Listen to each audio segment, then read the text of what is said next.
Sun Risers Hyderabad యజమాని Kavya Maran, star music sensation Anirudh Ravichander త్వరలోనే వివాహ బంధంతో ఒక్కటి కాబోతున్నారనే వార్త ఇప్పుడు నెట్టింట హాట్ టాపిక్గా మారింది. గత కొన్నేళ్లుగా వీరిద్దరి మధ్య ఏదో ఉందంటూ సోషల్ మీడియాలో రకరకాల ఊహాగానాలు వినిపిస్తున్నాయి. ముఖ్యంగా కావ్య మారన్ ఐపీఎల్ వేదికలపై సందడి చేయడం, మరోవైపు అనిరుద్ తన సంగీతంతో సౌత్ ఇండియాను ఊపేస్తుండడంతో ఈ ఇద్దరు సెలబ్రిటీల పెళ్లి వార్త ఒక్కసారిగా వెలుగులోకి రావడం అభిమానుల్లో ఆసక్తిని రేకెత్తిస్తుంది. తమిళ మీడియాలో వస్తున్న తాజా కథనాల ప్రకారం వీరిద్దరి పెళ్లికి ఇరు కుటుంబాలు అంగీకరించనే ప్రచారం జోరుగా సాగుతుంది. అనిరుద్ కావ్య మారన్ మధ్య స్నేహం ఎప్పటి నుంచో ఉంది.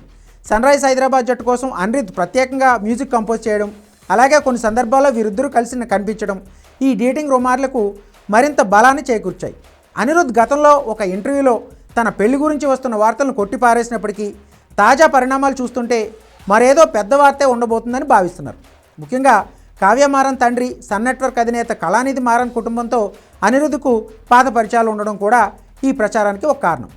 ఈ పెళ్లి వార్తలపై ఇప్పటివరకు అటు కావ్య మారన్ కానీ ఇటు అనిరుద్ కానీ ఎటువంటి అధికారిక ప్రకటన చేయలేదు. సెలబ్రిటీల విషయంలో ఇలాంటి రూమర్స్ సర్వసాధారణమే అయినప్పటికీ తమిళనాడులో ప్రముఖ మీడియా సంస్థలు ఈ వార్తను ప్రముఖంగా ప్రచురించడంతో సస్పెన్స్ తారాస్థాయికి చేరింది. ప్రస్తుతం అనిరుద్ వరుస పాన్ ఇండియా సినిమాలతోనూ, కావ్య మారన్ ఐపీఎల్ 2026 సీజన్తోనూ బిజీగా ఉన్నారు. మరి ఈ మ్యూజికల్ క్రికెట్ కాంబినేషన్ నిజంగానే పెళ్లిపేటల వరకు వెళ్తుందా లేదా అనేది తెలియాలంటే మరికొన్ని రోజులు వేచి చూడాలి.